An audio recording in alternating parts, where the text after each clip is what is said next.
Welcome to the Connected Leaders Academy virtual conference designed to reshape your vision of transformation. As we navigate the evolving business landscape, our speakers will unveil innovative strategies to manage and initiate change. Prepare to adapt, innovate, and lead, ensuring your role as a catalyst in this transformative era.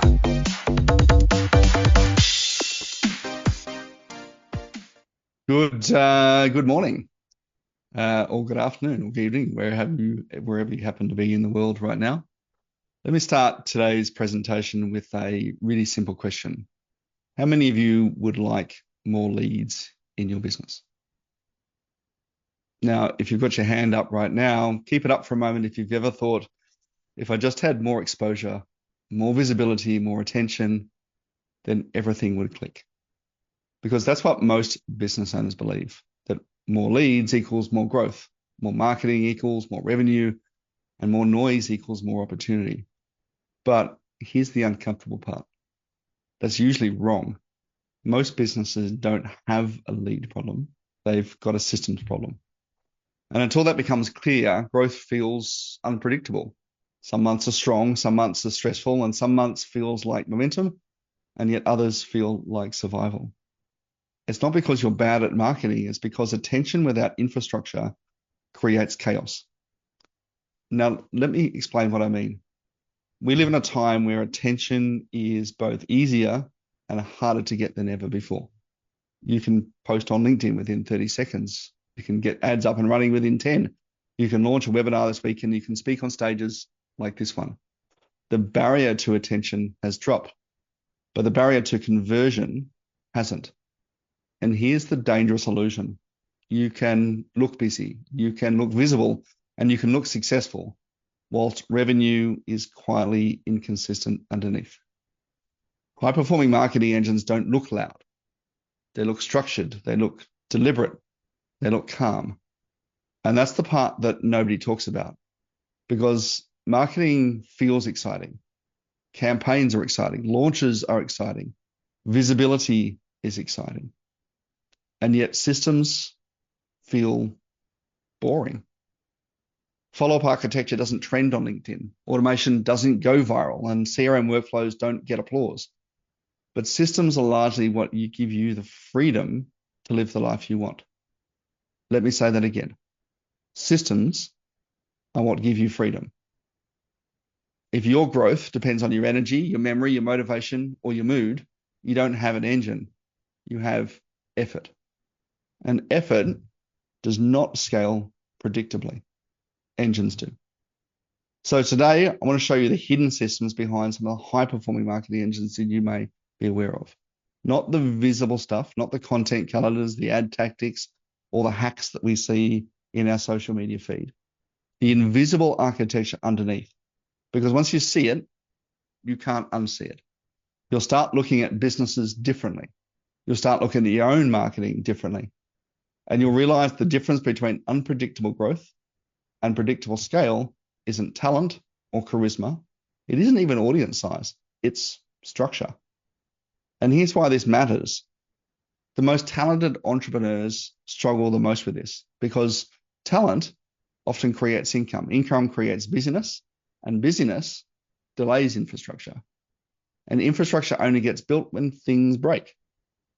My goal today is to stop you from waiting until they break, to show you that high-performing engines actually look like underneath the surface so that you can build one deliberately, not accidentally, but a business that scales predictably so that you don't chase attention and start building an engine.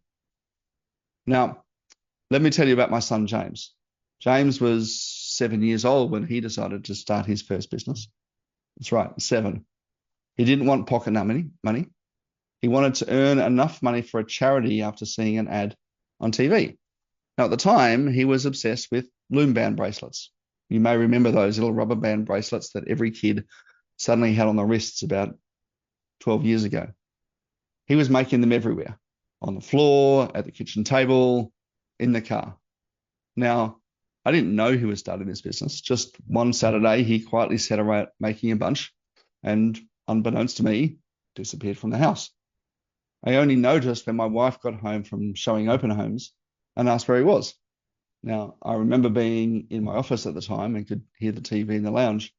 I assumed he was watching it. Turns out he wasn't. Now, as you can imagine, this was an epic parenting fail moment for me. Panic set in. We searched the house and garden to no avail. We called everyone we knew and drove around the neighborhood trying to spot him playing in the street. No luck. Seems that I had lost our son, our only son. And just as we were picking up the phone to call the police, he comes skipping through the front gate with pockets full of cash and a giant smile on his face. Turns out he'd been going door to door in our neighborhood, selling those loom band bracelets for $2 each. Knock. Hi, I'm James. I'm selling loom band bracelets to raise money for charity. They're $2. Now picture that. 7 years old, slightly nervous, trying to stand tall, holding a handful of brightly colored rubber bands he'd made himself. Now that's courage. That's the type of courage that many of us as adults can't even muster. And that's entrepreneurial instinct before it's trained out of you. On questioning, he replied, Dad, I knocked on every door in our street, which for us was about 50 houses. Now, if you've ever built a business, you know what that feels like. 50 posts, 50 messages, 50 sales conversations, 50 moments when someone could have said yes or no. He said 14. Now, 14 out of 50, that's not a bad conversion rate for an untrained 7-year-old salesperson. I suspect a lot of cute factor was involved with that. And I said, what happened to the other 36, James? And he replied, well, a few people weren't home, but most said maybe later. Now, here's the part that stuck with me. He wasn't discouraged or embarrassed. He was hopeful. Because in his mind, maybe later meant possibility. So I asked him, what are you going to do about those 36, James? And sure enough, he looked at me blankly. There was no plan, no list, no follow-up, no reminder, and no second visit scheduled. In his mind, the answer was simple. If he wanted to sell more bracelets, he needed to knock on more doors. More effort equaling more income. And when you're 7, that logic kind of makes sense because you don't really know about systems. You don't know about leverage. You don't know that most revenue hides inside those words, maybe later. Because here's what hit me that day. Most adults run their business exactly the same way. We post more, we network more, we chase more visibility, we launch more campaigns, and if you're feeling brave, we knock on more doors. But we don't have a system for maybe later. Someone says, this looks interesting, and we mean to follow up. Someone says, call me next quarter, and we hope that we remember. Someone downloads something, and we assume that they'll reach out when they're ready. And just like that, most opportunities quietly disappear. No drama or explosion, just lost momentum. James didn't fail in his business because he lacked courage, and he didn't fail because he lacked belief. But he failed because he lacked structure. And when you're 7, that's probably okay. But when you're 40 with a mortgage and school fees and you're trying to scale your business, it becomes really expensive. Like going on lots of first dates and never a second one. Because money isn't in the new doors. Money is in the maybe laters. It's in the hidden system behind high-performing marketing engines. Isn't louder marketing. It's what happens after someone shows interest. It's the architecture that turns hope into follow-up. And that's where most businesses stall. So for me, the question becomes, what separates a 7-year-old strategy from a scalable business if it's not effort, not hustle, and not even direction? For me, it's the layers. And when you look closely at the Marie Forleos, the Tony Robbins, and the Gary Vaynerchuks of the world, you start to notice something. That high-performing marketing engines don't run on inspiration. They run on architecture. They operate on 5 layers. Not 1, 5. And right now, I want you to do something practical. Grab your phone or your notebook and a pen and write down these 5 words. Attention, capture, nurture, conversion, and multiplication. Let's do those again. Attention, capture, nurture, conversion, and multiplication.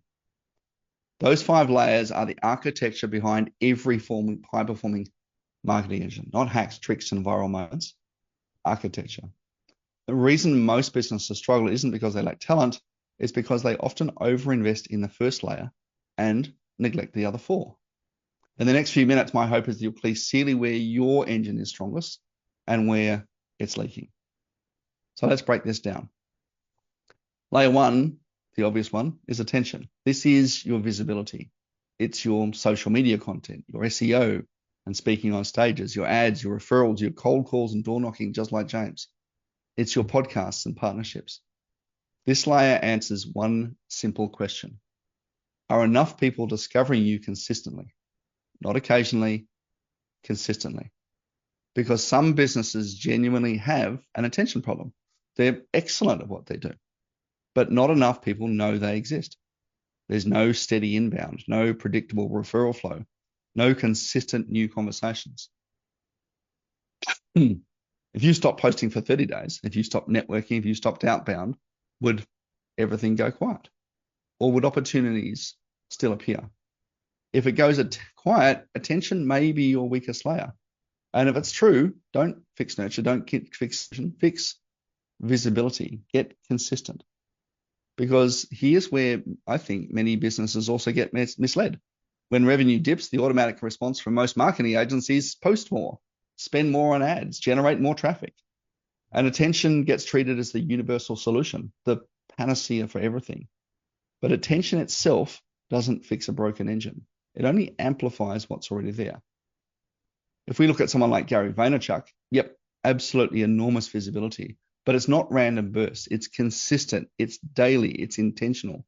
And whilst it might seem like hustle, it's very intentional and structured. Gary shows up a lot, but most of it's because he has a system that keeps putting out content that gets engagement. So here's your diagnostic. If you paused visibility for 30 days, would your pipeline collapse? If the answer is yes, attention's probably your leak. If no, then attention probably isn't your issue. It's what happens after attention. Layer 1 matters, but on its own, it's incomplete.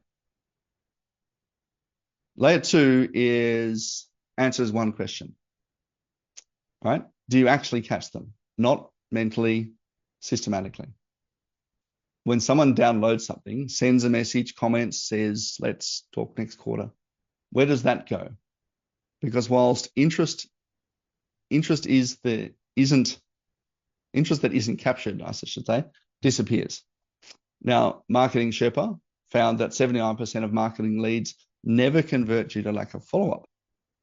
Not because offers or, from bad offers or bad businesses, but poor systems. Now consider this. A Harvard Business Review study from a few years ago reported that companies who responded to inbound leads within just 5 minutes are 21 times more likely to qualify those leads, right, than those who wait for 30 minutes or longer. Now, if you think about that, 21 times, that's crazy. Speed matters, but speed only happens when attention is captured and structured. If responding depends on whether you saw the email or whether you remember later, you don't have capture, you've got chaos. And this is where having the right CRM becomes absolutely critical, not as admin, but as an automated infrastructure that gives you leverage. A CRM is a simple system that remembers what you don't. It tracks, it timestamps, it organizes, it automates, and it works quietly behind the scenes to deepen relationships. It ensures that maybe later doesn't become never. If we think about scaled personal brands like Tony Robbins and Alex Hormozi, people don't disappear after their first contact. They're captured into systems. So here's your diagnostic. If someone shows interest today, is there a defined mechanism that captures and organizes them immediately? One that doesn't rely on you. Because if it does, then capture is probably your leak. Layer 3 answers a different question. Once someone is captured, what happens over time? Because here's the reality. Around 95% of people who interact with your business are not ready to buy immediately. They've got other priorities. 95%. That means when someone says maybe later, that's actually normal. They're not rejecting you. They're just not aligned on timing. Now, here's the important part. 80% of sales happens after the fifth contact. And yet most businesses and salespeople stop after one or two, not because they don't care, but because they have no structured nurture. Nurture is not chasing. It's not awkward follow-up. It's consistent, value-driven presence over time, such as education, stories, insight, reminders, invitations. People don't buy Marie Forleo's Business by Design the first time they hear about it. They're nurtured. Value builds trust. Trust builds familiarity, and familiarity builds timing alignment. For Tony Robbins, events don't fill because of a single email. They fill because of layered nurture over months. And high-performing engines respect timing. They don't pressure it. So here's something for you to think about. If someone isn't ready today, do they enter a structured nurture sequence? Or do they disappear randomly until you think of them or they think of you? If they disappear, nurture is your leak. And without nurture, attention and capture are wasted. Because most of our revenue will live in the not yet. Layer 4 is about conversion. And this layer answers another simple question. When someone is ready, is there a clear next step? Not vague or implied, clear. A clear offer, a clear pathway, a clear invitation. Because here's what happens in many businesses. Attention exists, capture exists, nurture exists. But when someone decides they're ready, they hit friction. There's confusing options, unclear pricing, no defined escalation, and no structured call to action. We assume we know when our customer wants to buy, and friction kills momentum. High-performing brands design conversion intentionally, like Russell Brunson, who's an absolute master at this. You don't land in Russell's ecosystem and wonder what to do next. There's a free book, then an upsell, then a core offer, and then a high-level program. It's engineered and not improvised. Conversion's not around persuasion. It's around giving your customer clarity. It's removing uncertainty at the moment of decision. So for you, here's your diagnostic. If someone's ready to work with you right now, is the next step obvious? Can they understand your offer in one sentence? And is it delivered to them at the point they want to buy? Do you have a defined escalation pathway that allows them to buy more? Or does conversion depend on how confident you feel that week as you sit in the middle of your spider's web and hope somebody calls? If it depends on your mood, your conversion is your leak. Because when timing and clarity align, sales feels natural and easy, right? And when clarity is missing, unfortunately, readiness fades. Layer 5 is all around multiplication. This layer answers the final question. Does your growth compound or reset? I'll say that again. Does your growth compound or reset? Because here's what happens in a lot of businesses that we work with. They generate attention, they capture, they nurture and convert. And then they start again from zero. Every month feels like the same hamster wheel. New leads, new effort, new hustle, right? That's not an engine. That is that hamster wheel. Multiplication is what turns momentum into compounding growth and builds your legacy. It's structured referrals, it's testimonial campaigns, it's reactivation, it's strategic partnerships. It's ensuring that every client produces more than one transaction. If we look at someone like Jay Agram, he built his entire business around leverage, referrals, endorsements, strategic alliances, one relationship producing many outcomes. Or consider brands that are consistently reactivate dormant audiences instead of consistently trying to chase new strangers. High-performing engines don't restart. They compound. So here's the diagnostic I want you to do. Do your clients automatically get prompted to refer? Do you systematically collect testimonials? Are you reactivating old leads quarterly by reaching out to them and saying, hey, we spoke about this some time ago. Is it a priority for you now? Or does your growth rely entirely on connecting to new people every single month?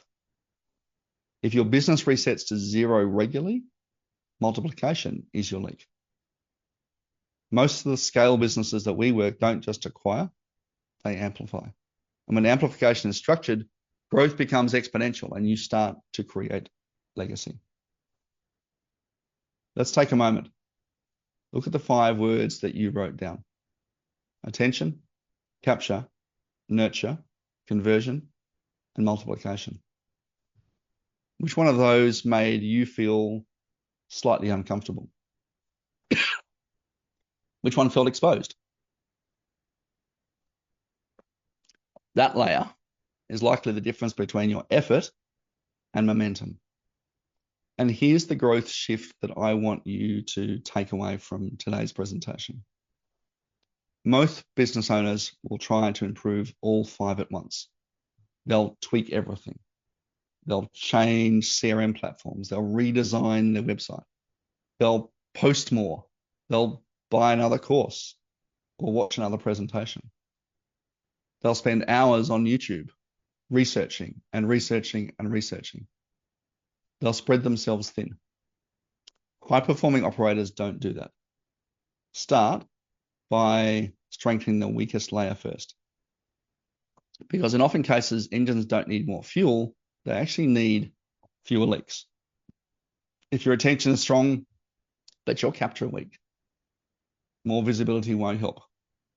If your capture is strong, but your nurture is weak, more leads won't help.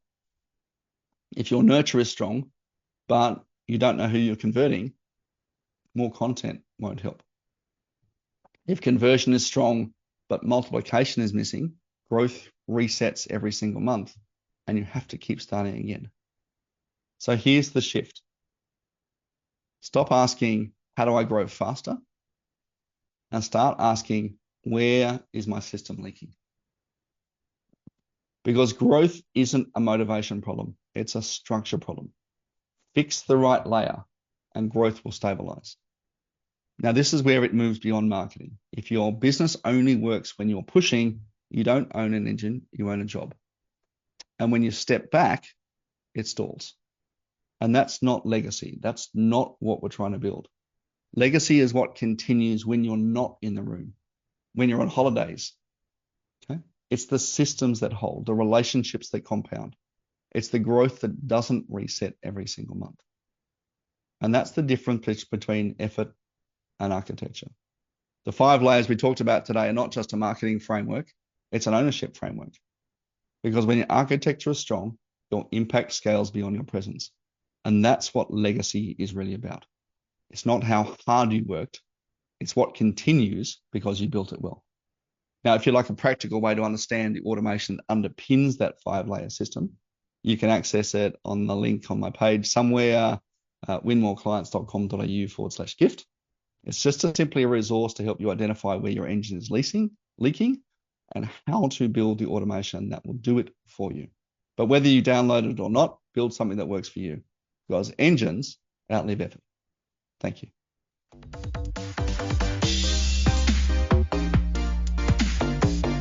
Thank you for participating in today's enlightening session. As we transition to our next expert, remember that each strategy and insight is a step toward becoming a transformative leader in your field. Visit connectedleadersacademy.com to stay engaged and informed. The journey of change is ongoing. Let's move forward together.